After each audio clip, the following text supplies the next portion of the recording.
welcome, namaskar, namaskara, namaskaram, vanakkam. Wherever you are in India, we're here with that big day. The countdown has begun to verdict day. This is the most anticipated exit poll. 5.8 lakh sample when we last counted. Remember, polling still on. As we get this evening off, Rajdeep and I want to give you a sense of what's at stake, Rajdeep. Can Prime Minister Narendra Modi and the BJP script history by winning a third term? Remember, in India, only Pandit Nehru has won 3 straight terms. Indira Gandhi did serve for longer, but that's also because that includes the period of the emergency. 10 years, 11 days. Prime Minister Modi standing at the wicket and still batting. Indira Gandhi at 15 years and 350 days. He's left Manmohan Singh behind at 10 years and 4 days. And he's on the heels of Jawaharlal Nehru at 16 years, 286 days. Can he beat that record? Remember, this is not just Indian history that could potentially be scripted. International democratic history is also being tested. Margaret Thatcher, remember, in her third election, her majority actually came down, as did Tony Blair. She served for 11 years, 208 days. Franklin Roosevelt served 4 terms as President of the United States. Pierre Trudeau, Justin Trudeau's father, served 15 years, 164 days. So there's a lot of history that's at stake. I mean, we're only looking at leaders who've been democratically elected. The maximum that someone served is the leader of Ireland, who served for 23 years, Eamon Valera. So you've got a lot of history, Rajdeep, and this is the man Prime Minister Modi wants to beat, as he wants to go down in history as India's longest serving Prime Minister. Will that happen? We'll find out in the exact poll today. That's right. It's not easy to win 3 consecutive elections. So all eyes, of course, will be on Prime Minister Modi. But as we've seen in this campaign, this has been a campaign where clearly what seemed to be, some believed, a no contest has become tougher by the week. And there are all kinds of speculation. Could this actually be a 2004 moment? Remember, there everyone thought Atal Bihari Vajpayee was going to win the election.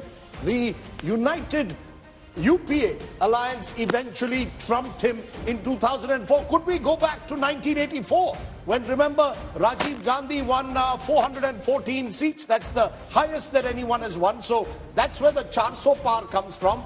And then you've got 1977, where the mighty Indira Gandhi was felled. So you've got 77, you've got 84, you've got 2004, and of course you've got what happened in 2014 and 19 when Prime Minister Modi went up from 282 seats right up to 303. So purely in terms of history round, I think there's excitement because, as you said, it's not often that you can score 3 consecutive elections victories. It's never happened since Jawaharlal Nehru, and that goes back to a very long time.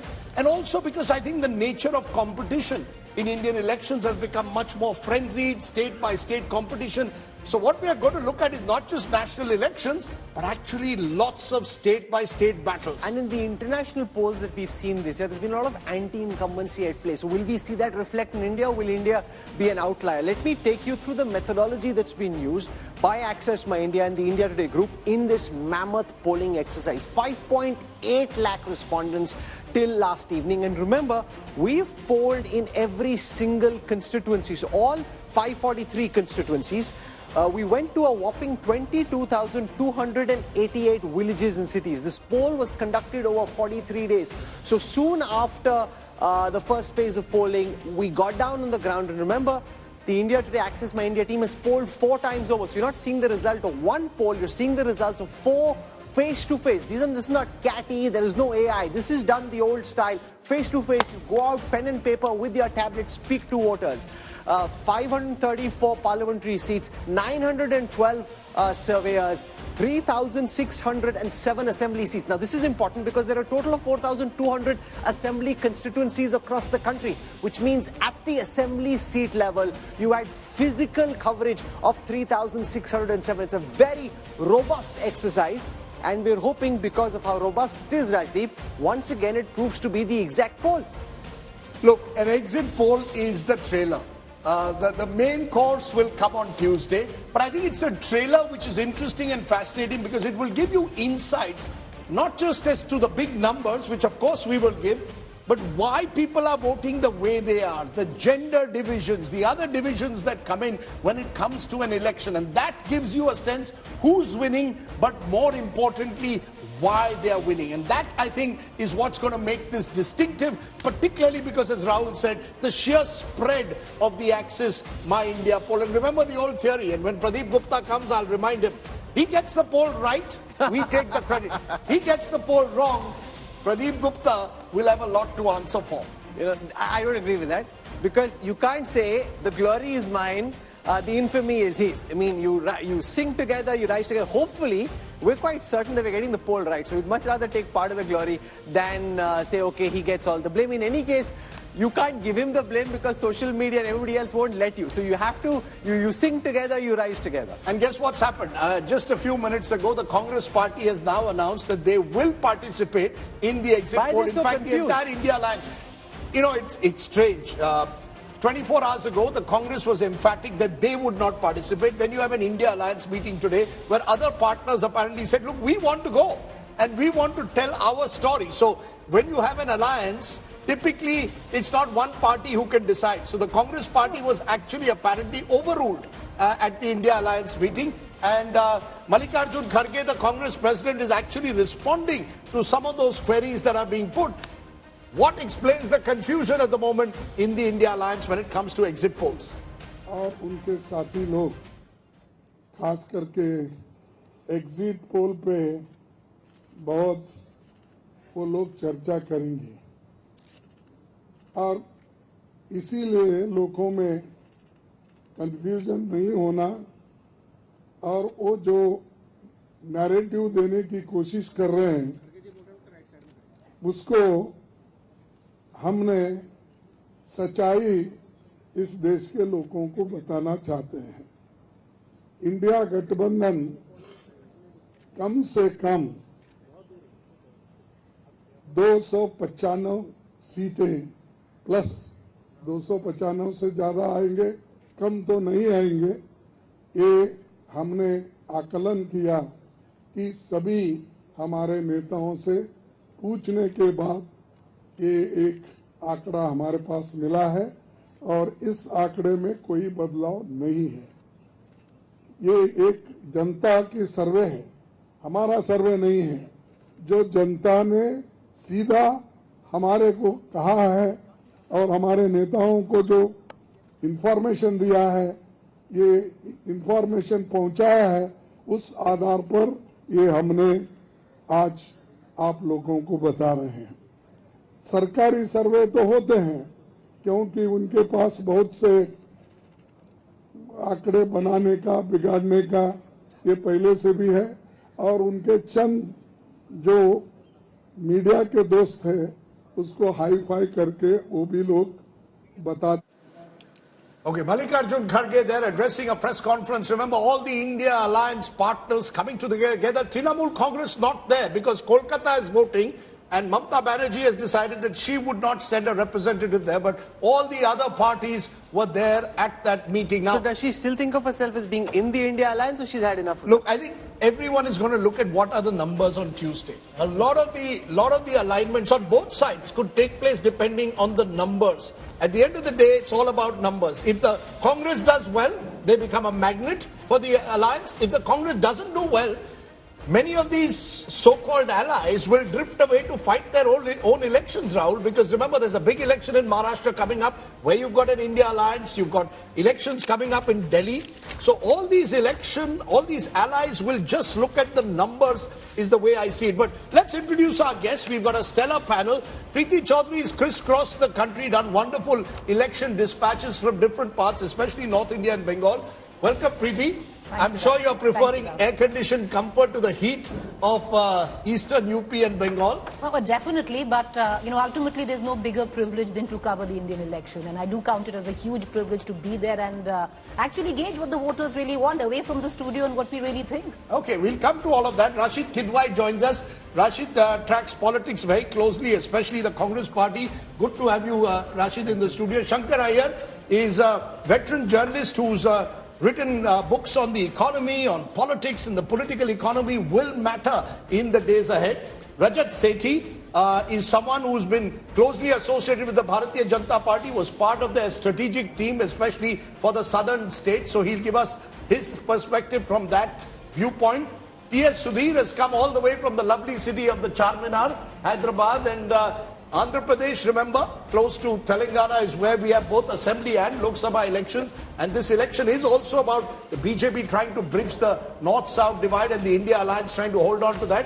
Rahul Verma from the Center for Policy Research, leading political analyst, is also with us. So, Rahul, we've got all bases covered and we've got a long day ahead. So we just want to explain how this is going to play out. We can only show the results of the India Today Access My India exit poll starting 6:30 p.m. onwards, and we are law-abiding, dutiful citizens of this wonderful republic. So we won't break that law. We won't be caught jumping a red light either. So we'll wait till 6:30 and then we'll start very fast. What we're going to focus, Rajdeep, really on are the numbers. So less punditry, more numbers, because that's really what people are most interested in. I just want to build this very important point before we start. There's a lot of effort that's gone into this post-poll study, and I hope that people look at it and try and distill and pick up what they can about how voter behavior has changed over the last 5 years. That's what's priceless. Rahul Verma, because what happens typically is people get stuck. Who's winning Rai Bareli? What's happening in Wayanad? What's happening in Gandhinagar? We will be giving all of that. We call it the hot seats. We'll be focusing on those seats and giving you a sense of directionally which way are they leaning. But really, exit polls in these post-poll studies should be looked at for understanding how the mood of this country is at this moment, because that is what is unquestionable and priceless. Yeah, absolutely. Not just how politics has changed in last 5 years, but what the future of politics hold and what new social equations and political equations are being made, where cracks are appearing and what is getting consolidated. These surveys are going to tell us some of those things. Akshita Nandgopal is with us live from Kanyakumari, which is where the Prime Minister has wrapped up his meditation at the Vivekanand Rock Memorial. Akshita, did you get to pick up any of his body language as he was exiting? He spent 40 plus hours meditating. His whole team was there with him. I'm told that preparations have already begun for government formation, swearing in. They're already starting to think about those kind of things. Well, Vanakkam, Rahul, Rajdeep. We're joining you from beautiful Kanyakumari, known for its sunset, so hopefully I'll be able to show you that as well. Just about an hour ago, you had the Prime Minister lifting off from here, from the southernmost tip of the country. I can tell you, Rahul, to your question about his body language, that he took his time. After the Vivekananda Rock Memorial, he went to the Tiruvalluvar statue, spent a good 15-20 minutes just standing and gazing at the statue, the beauty of this entire coastline. Even once he reached the mainland, he took some time out to stand there and just take in the beauty of Kanyakumari, of this entire coastline. But also at this point, the Prime Minister will be heading back. I'm sure it's back to business for him. Look at the message he's put, in fact, in the diary at the Vivekananda Rock Memorial. He's spoken in that, saying that my soul, every particle of my body, is for the betterment of Bharat. He speaks of a journey that's already underway, and the entire message reeks of confidence of Prime Minister Modi, believing very much that he's coming back for a third term as Prime Minister. And it is with that message that he was actually here on that 45-hour Dhyanam as well, Rahul, because he said that I'm coming here to, in fact, the Swami Vivekananda Rock Memorial to take forward the ideals of Swami Vivekananda, who's inspired me so much. Okay. So the messaging from the Prime Minister, and for that matter from the BJP, has been very, very clear. One of confidence, which was reflected here in Kanyakumari as well. Rajdeep, how long is your summer holiday? My summer holiday? Yeah. I haven't even thought of a summer holiday. No, because that's yet. it. He's done. He's been there for 40 hours, done this meditation. Now he's back for the next 5 years. That's the way he's seeing it. Look, when you're a VVIP like the Prime Minister, you can enjoy a perfect summer holiday. If I had to go to Kanyakumari, I would not find it as easy. Perhaps I'd have to stand in a queue to reach the Rock Memorial. Look, the Prime Minister of India has the advantage of the entire paraphernalia of being this VVIP around him. But it's interesting what is being suggested. Take a look at just think of the two images, Rahul, today. Mallikarjun Kharge, Congress president at the moment, holding this meeting of allies in Delhi. They are plotting and charting hope of what could they do if at all there is a hung parliament. That's their best case scenario. I think nobody in their right mind believes that the BJP will be anything but the single largest party. That's a done deal. I think let's be very clear. Is there anybody anywhere in the country today who believes the BJP will not be party number one? I don't think there's a single person. In the Congress or in the opposition who thinks that... So I think Congress, is that review meeting that is going on, two decisions have been taken broadly. One is, of course, that no boycott of exit polls, so the spokesperson would come, and I think there is some kind of confusion was there, so that kind of, I would say, course correction has been done. There is also talk of India Alliance Plus. Plus, in the sense, they're going to reach out to Jagan Mohan Reddy's party, so Biju Janata Dal. They think that they're going to be hung house, and India Alliance is looking forward to have all those others, non-NDA partners, in their kitty, on their side. But you're saying that, but Rajat Sethi, we are also hearing meanwhile that Prime Minister Modi or the BJP is already planning on swearing in. The dates being given are either the 8th or 9th, the weekend. There's talk of it being done on Kartavya Path, so it can become even more grander. So you've got the BJP already in a sense claiming victory. Is that premature? Is there something they know that none of us know? Or maybe the exit polls will tell us? Where does this confidence come from? It started with 400 par that they spoke about in February, and now apparently they are already preparing for the swearing in of the Prime Minister. Is that overconfidence or is that self-confidence? I think it's certainly self-confidence to an extent, but also looking at the state of affairs of the opposition. We were just talking about the Congress party. They did not even think boycotting exit polls till yesterday. Amit Shah, JP Nadda, everybody latched on to it, that this is the underconfident Congress which does not want to face the nation. And then after the 7th phase polling is over, after that they had to take a decision, no, we are not boycotting, we are going to actually come out and put our points. See, this is the strategic confusion which has been adding up over and over again across phases, and I think this is what would give confidence to the BJP that there is just no hope from these people to actually build up a robust... This is inconsequential. How does it matter? I mean, no, it does matter in the 7th But you need to send the right messaging, right? 24 hours ago, you were saying we are going to boycott it. All these polls are bought. It's a sold-out media. No, that was wrong. That was wrong. But what I'm saying is, in the so to say, in the real sense, what material difference does it make? It does, sir. Because it is counting. Please hear it out. This counting on June 4th, that is going to matter. That number will stand. Not what No, so you could have taken that decision today, right? After the day's polling is over, you could have taken this decision at 5 o'clock now that I don't want to be part of has a right to live. The problem is look at what JP Nadda, Amit Shah wrote on their Twitter. Those are the political signals of astute political minds. They set a narrative ki bhag gaye maidan chhod ke. Now when one day of polling is still left, you cannot be giving out those signals that you have ran away. But how do they even know what's in the exit poll? Why are they assuming the worst? And this has been part of the problem that many in the Congress have been convinced. You talk to them, they're saying, "Arey aayenge inki 400 nahi aayenge." They're talking about it, and here also we haven't put out the results of the exit poll. There was a point of view. There was a point of view. Jairam Ramesh had a view. Okay, that's Akhilesh is outside. Speaking हम लोगों की तरफ से जनता से जो सर्वे आया उसी के आंकड़े तय किए जो कांग्रेस के अध्यक्ष जी ने कहा उसी के अनुमान से सीटें निकलेंगी। कितना 295 वो बोल रहे हैं। 295 से ऊपर जाएंगी सीटें। उत्तर प्रदेश में क्या होने वाला है? उत्तर प्रदेश में भारतीय जनता पार्टी की सीटें पलट जाएंगी और इंडिया गठबंधन पीडीए की रणनीति सबसे ज्यादा सीटें जीतेगी। कह रही है पीएम कह रहे भूचाल आने वाला है। भूचाल नहीं आएगा। भूचाल तो पहले ही था। बेरोजगारी का भूचाल था, महंगाई का भूचाल था, आपकी जीएसटी की मार का भूचाल था, सीबीआई का भूचाल था, ईडी का भूचाल था, इनकम टैक्स का भूचाल था। ये सब भूचाल खत्म हो जाएंगे। क्यूटो में भी चुनाव फंस गया। यादव का ये कहना है, आज तक से बातचीत में उन्होंने 3-4 सवालों का जवाब दिया। कहा कि खरगे साहब ने जिस तरह से कहा है 295 के ऊपर सीटें इंडिया गठबंधन की आ रही हैं, और ये भी उन्होंने कहा कि भूचाल 4 जून के बाद आने वाला है जब बीजेपी जाने वाली है, और एक तरीके से ईवीएम की मुस्तैदी को लेके पूरी ये इंडिया गठबंधन की बैठक हुई जिसमें तमाम सियासी सुरमाओं ने हिस्सा लिया। Camera person Ankit. That's Mausmi Singh speaking there to Akhilesh Yadav. They're talking about a bhuchal. What could this bhuchal be, Shankar Iyer? The Prime Minister said India Alliance mein bhuchal aane wala hai. There's going to be an earthquake. Well, everybody has a right to sort of have their own visions of what it was. And finally on 4th we'll know whether hindsight was 20/20 or they needed glasses. But more importantly, the Congress's resistance to appearing on exit polls is part of the distrust that they have of the system. That somewhere in their head they think that things are being faked. So No, but can I just tell you, on the day of the Karnataka and the Telangana exit polls, every Congress leader wanted to come.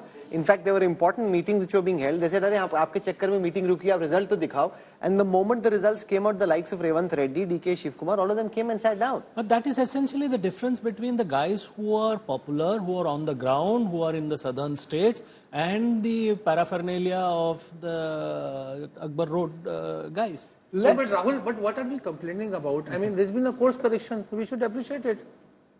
No, look, the fact is there was confusion, and any national party you'd expect, which is part of an alliance, would have perhaps had a clear-headed mind rather than jump the gun yesterday itself and saying we're not attending the exit polls. But let's look for a moment at Akhilesh Yadav, because Uttar Pradesh is going to play a critical role, whatever the final numbers are. Preeti Chaudhary, you travelled extensively through UP. Are you sticking to your view that UP is the state that could throw potential surprises in this election? Well, so let me talk a little bit more about the 7th phase that I'm coming fresh off. The 13 seats that have polled today. Of the 13, 11 were won by the BJP the last time around in 2019, and 2 were won by the BSP. SP and BSP were together. Now, of course, there's an argument that in 2019, the vote share of the BJP was about 50% and the vote share of the SP was just about 19%. But we tend to forget that the SP and the BSP only fought on 39 seats each, while the Bharatiya Janata Party fought on all seats. So, that argument really doesn't hold right now. What I did see on ground. Of course, where Varanasi is concerned, it's a matter of the margin. 4.5 lakh votes was what the Prime Minister won from the last time around. And right now, believe me, it's all in to extend that margin of victory for the Prime Minister. But the trouble areas for the Bharatiya Janata Party definitely lie on the seats around, even some of them adjoining Banaras. So it could be Chandoli, Ghazipur, Badohi, Robertsganj, Mirzapur, both the seats which Apna Dal are fighting. There's trouble there. But the fact where the caste calculation Sure, but the fact is a majority of the seats, Rahul Verma, in states like UP were won by the BJP by relatively comfortable margins. There are 224 seats the BJP won with a 50% vote share. There are 258 seats that the NDA won with a 10% gap over their rivals. So that gives them a huge heft, even in a state like Uttar Pradesh, where arguably there is greater competition on the ground in 2024. That is true. Across northwest India, because BJP won up with a very huge margin, it gives them a buffer that even if there is going to be a swing, it can make seats competitive, but at the end they will still be able to sail through. And perhaps this reading, like most people who are coming from the ground, they are seeing some shift. But I think that shift, and the shift is making the seat fans gayi hai, kaante ki takkar ho gayi hai. But that shift is not large enough to turn. So in a short while, we'll find out whether the Kante ki takkar was in people's heads or was it on the ground, whether the Kante ki takkar was a fake narrative which was being peddled, or was there really a Kante ki takkar? Because very quickly, once the India Today Access My India data starts coming out, some of the narratives being peddled will get exposed by themselves and the reality will start to emerge. We have a problem, Rahul Kanwal. The problem is simply this, that I've got about 10 WhatsApps in the last 60 seconds saying, please give us the numbers. I said, A, it's 5:30. B, actually, I don't have the numbers. We have a top secret room where Pradeep Gupta and the graphics people are sitting, and they have said they will not tell us the numbers till we are ready with them. So the problem is, Rahul, in states like Andhra Pradesh, because there's so much at stake. And T.S. Sudhir, there are 4 of these messages have come from friends in Andhra. Ki bata do. One has said, I will only tell it to my chairman, sir. He's eagerly waiting for him. This is matter of life and death. Now, I don't, this is the nature of your state, or Telangana and Andhra Pradesh, your once united state. Why is it that there is so much of interest this time, particularly in Andhra Pradesh? I think assembly elections generate that kind of interest. Are higher. The stakes are higher. And especially this election, because whoever loses will have a lot more to lose. If TDP does not make it, it would be, in a sense, curtains for a 74-year-old Chandrababu Naidu. I mean, it would be very difficult for him to keep TDP out of power for another 5 years. Jagan, if he loses power, again, it would be the same thing. So the stakes are very high, which is why also if you see social media, in Andhra, maybe cephalogist. Everyone is a cephalogist giving their own numbers. And there is no other state. The moment you do any piece on Andhra, it goes viral. Yes. The Andhrites are hooked onto digital. There's the global Andhraite waiting to know what's going to happen. More so if you do a piece on Pawan Kalyan. More so if I do a piece on Pawan Kalyan. But now so in a while from now, we will tell you the results of the Andhra Pradesh Lok Sabha elections. We've also commissioned a very extensive post-poll study on the Andhra Pradesh assembly elections. We'll be putting that out for you. Just by and by. Stay with us, and we can't do any sideshows. That's not allowed. Now, I want to go across to some of my colleagues. Palumi Saha joins us from West Bengal. Remember, this is where elections finally concluded in and around Kolkata. This is the area of the presidency region, which is where the Trinamool has been very strong. This is also where the BJP hopes to make some inroads. Palumi, in your travels across West Bengal, is the BJP juggernaut marching down from the northern hills, the plains, and then towards presidency, or will Mamata be able to ward the BJP juggernaut off short of Kolkata? Well, Mamata Banerjee has done everything in order to, of course, hold on to her fortress, her bastion of the southern part of Bengal, and even, of course, try and make inroads into northern Bengal, which they lost to the BJP in the 2019 general elections and the state elections in 2021. The BJP, of course, set out with a target of 35, which the Home Minister had set out of the 42 Lok Sabha seats. Then they brought it down to somewhere, realistically, when he spoke to our sources within the BJP, between 22 to 26. But it's been a very tough battle for the Bharatiya Janata Party to even retain the 18 Lok Sabha seats in Bengal, especially because of concerns around internal factionalism and candidate selection, to be specific, in Bengal. Indrajit Kundu, we've also seen, unfortunately, regrettably, more violence today in West Bengal. Out of all the states, it seems that this is the one state where political violence continues to mar elections. There was EVM being thrown into a pond. Is that a concern? Has the election been that frenzied and competitive this time? It's been daggers drawn between these two big warring parties.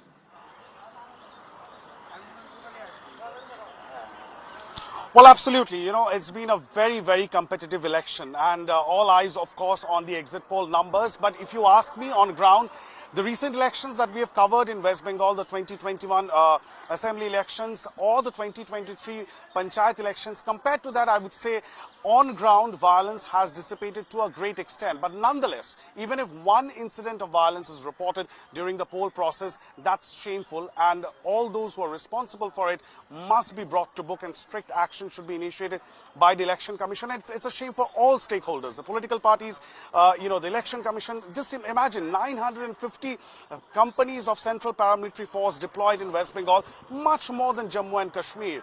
That speaks volumes about, the state of affairs in West Bengal. But clearly, it's been a very, very competitive election, and all eyes would be on how the left performs, because in the 2023 panchayat elections, we've seen a slight, resurgence in the left, and there is a lot of buzz and chatter on ground that the left vote share may go up.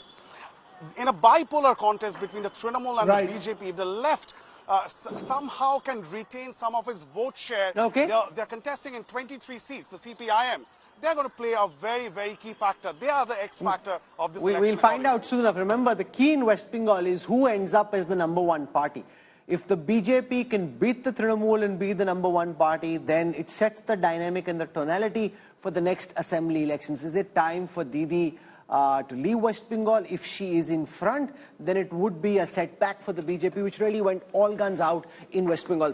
Two states where polling was concluded today are Punjab and Himachal Pradesh. And I want to take our viewers through Punjab and Himachal Pradesh just for a moment. Kamaljeet Sandhu joins us. She heads up our bureau in Punjab. And remember, in Punjab, you're seeing a four-cornered fight. You've got the one side, the Aam Aadmi Party, which won 97 out of 117 seats in the last assembly elections with 42% vote share. They're up against the Congress, the Akalis this time trying to make a comeback. And then there is the BJP, which is fighting by itself. This is one of the areas where the Congress had picked up a majority of the seats in 2019. The question is, can they hold on to those? This time their principal battle is against the Aam Aadmi Party. And there have been some movements away from the Congress into the BJP. So there's been a lot of movement and some Khalistani sympathizers fighting as well. Kamaljeet Sandhu joins us from there. Kamaljeet, this four-cornered contest essentially means that vote shares will be in the 20s, and unlike other states where the battle is bipolar, the margins in Punjab expected to be much smaller than in states like Gujarat or Madhya Pradesh. A very, very interesting Punjab election because it's very different, because the Akalis and the BJP are not fighting together, and AAP and Congress are also daggers drawn in Punjab. Well, Rahul, you hit the nail on the head. There are no alliances, and it's a very unique election because it's a multi-corner fight, because there's this X factor, as you mentioned it, about the radicals, whether it's Simranjit Maan, whether it is Amritpal Singh, whether it's Beant Singh, who's the son of assassin of Indira Gandhi. So all these are people who are making this election very, very interesting. For this, it's a test of fire for Aam Aadmi Party, because after a stupendous performance when they got 92 out of 117 seats, that is something which is very difficult to upkeep as far as elections are concerned. Then for Shrimani Akali Dal, which has disassociated with BJP and there's no alliance whatsoever, this is obviously going to be another big test, because remember, it is about survival for them, whether they get 1 or 2 seats, because earlier also we've seen 2022 or earlier elections, they haven't really performed well, but they're really keeping their hopes up high. Meanwhile, a Congress party which got a majority of share of 8 seats last time around is really keeping its hopes high. No matter where Congress does what, especially their hopes are very high as far as Punjab is concerned. The entire region, even in Haryana, which went to polls in the 6th phase, there's a big challenge. But again, you know, the fact is, Rahul, interestingly, in Punjab, it's India versus India, because it is AAP versus Congress. It's a bit like Kerala. So even if the Congress gains, as they hope to in Punjab, they would be gaining at the cost of the AAP or vice versa. And that makes, in a way, Punjab one of those outliers, in a way, along with Kerala. And whatever happens, the battle is almost within but the dynamics India alliance. can change also, because there could be a counter consolidation. The Sikh vote in rural Punjab could potentially get split 3 ways. And then the Hindu vote in the cities and in the villages could counter consolidate in favor of the BJP. So it changes. It's a very significant election, because it's writing a new dynamic in Punjab politics. Particularly because you've got the likes of Amritpal Singh and Beant Singh's son, both of whom are seen as front runners. You possibly could have, because the moderate Sikh vote, which has left the Akalis almost, you've got the rise of an extremist radical youth in a couple of constituencies. How is that going to play out? Earlier you used to have the occasional Simranjit Singh Maan who would break the duopoly that existed. Now you've got other contenders. So Punjab is fascinating state, but also perhaps fascinating is Varanasi and Patna Sahib. Remember Varanasi, Prime Minister Modi hoping to have his hat-trick there and hoping to break records. Samarth Srivastava is in Varanasi. Rohit Singh is in Patna Sahib in Bihar, where, remember, polling took place today. But Samarth, to you first. What has polling been like in Varanasi, given the fact that in the last week, very high temperatures across parts of eastern UP? Well, exactly, Rajdeep. It's very hot in Varanasi, and its temperature around, at present, is around 44, and in the afternoon it was somewhere around 45 to 46, and that's why we are seeing a drop in percentage of polling in entire Uttar Pradesh. But if you talk about today, the Varanasi count has reached around 54.5% till 5 p.m. in Varanasi. And I also had a word with a lot of voters right here. Many are in the thing that they have come to vote for the development, and this type of season of weather won't affect them much. But if you talk about the scenario out here, it could be a one-sided fight, at least in Varanasi, with Prime Minister Modi's face. Though it's a good thing for Ajay Rai, the Congress candidate, that this time around the vote of opposition will not be distributed amongst other leaders. It will be one-sided, Ajay Rai, and on the other side it will be PM Modi. But if you talk about some other seats, including Ghazipur, Ghosi, it's a tight fight between the BJP and the Samajwadi Party, and also Mirzapur, where Anupriya Patel is right there. So, but Prime Minister's visit in Varanasi back-to-back has also strengthened BJP's hold in those seats of Eastern Uttar Pradesh, which also includes Gorakhpur and various other seats. But as I said, that is Mukhtar Ansari factor is still alive in the seats surrounded near Ghazipur or not, this phase will tell. Okay. It's in Patna Sahib that Ravi Shankar Prasad is fighting for re-election, but the more exciting contest is in Patliputra, where Misa Bharti is hoping this time round to beat Ramkripal Yadav, and that's where we've got Rohit, who heads up Bihar Bureau. It's interesting that Lalu said he was unwell, didn't go out in campaign. The only two people he went out in campaign were for his two daughters. He went out for Rohini Acharya and he went out for Misa Bharti. On the back of what happened in Saran, where some Yadav supporters of the RJD were shot at, has there been a Yadav consolidation in favor of the RJD? What are these seats in and around Patna, and particularly Patliputra, looking like this time round for you?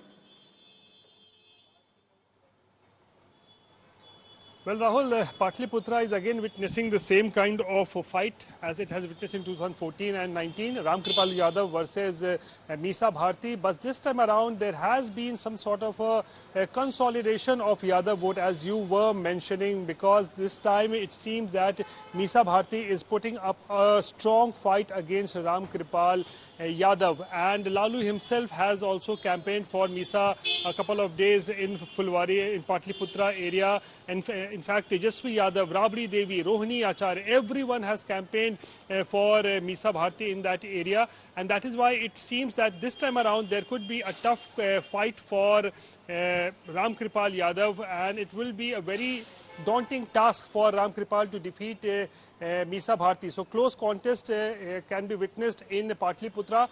As far as Patna Sahib is concerned, Rahul, you've been here. Patna Sahib relatively appears to be a very easy walk or a cake walk for Ravi Shankar Prasad, because remember Avijit Anshul, who is a new candidate for Patna Sahib, para-dropped just ahead of elections. And it seems that right from the beginning, Ravi Shankar Prasad had an edge here in Patna Sahib, because remember it's an urban area, urban constituency, and also a caste-dominated constituency from which Ram Kripal. So it's also very interesting how the entire family gets together. You know, this is the one occasion. So Ravi Shankar Prasad's son was helping him in the campaign. He's a Supreme Court lawyer. He had cousins from Mumbai who'd come over. He had cousins, nephews from the United States. Wherever we went, Rajdeep, this is one very interesting thing. For example, in Chevala, Kondeshwar Vishweshwarrao, his whole family had come from different parts. It's like, it's almost, you go into a candidate's house, it gives you the feeling of an Indian Bharat, where everybody's trying to do their little bit. Because remember, the size, I think viewers need to understand the average size of a Lok Sabha constituency in India is 20 lakhs. So you need as much ammunition available to ensure that every voter is covered, every gully is covered, and the people you trust in the end are the family. Now, with Lalu Prasad, he's gone to the other extreme. He's got two sons who are in MLAs. One, of course, is the face of the RJD in Tejasvi, and then Tej Pratap. Now you've got two daughters, Rohini Acharya, who's contesting from Saran, who sort of went to the people and said, look, I'm the daughter who gave my kidneys to my father to save my father's life. And you've got Misa Bharti, who's already been a Rajya Sabha MP, contesting the election. So it's all in the family when it comes to Lalu Prasad. And he himself, unfortunately, has not been really able to campaign anymore because he doesn't keep very well. So for Lalu Prasad and family, this is also a very, very big election. You know, and you ask anybody, a son or a daughter, who's helping his dad or mom out, they all want to be in politics. In the BJP, the Neta father is saying, nahi, bhai, nahi bolna. And the son is saying, nahi, mera bhi interview kar lo. I also want to do this. And the son is, mar jaunga, don't. So there's a lot of this, because you probably grow up in that environment. You just want to naturally take to it. And many of them send their children to foreign universities. But they all want, and they all come back to foreign. And I ask them, what role are you playing? They're saying, we are handling social media. A number of them feel, much more comfortable handling social media. That's important because the younger generation, the present-day Neta is not really comfortable with the nitty-gritty of social media. The younger people in the family can do that, and that's where they contribute. But the interesting thing is they all want to be in politics. Even if they're fancy investment bankers or what have you, lawyers in New York, they all want to come back and ultimately join politics. Yes, but I remember asking this question. I asked this to DK Shivkumar once, and he said, I want my son to do anything but politics. No, the fathers all say because the sons and daughters all want to be in politics. Politics is very tough. To actually be there, out there, night after night, day after day, not an easy task at all. DK Shivkumar, look at the Karnataka Congress list. 1/3 of the candidates are sons, daughters, wife of sitting ministers.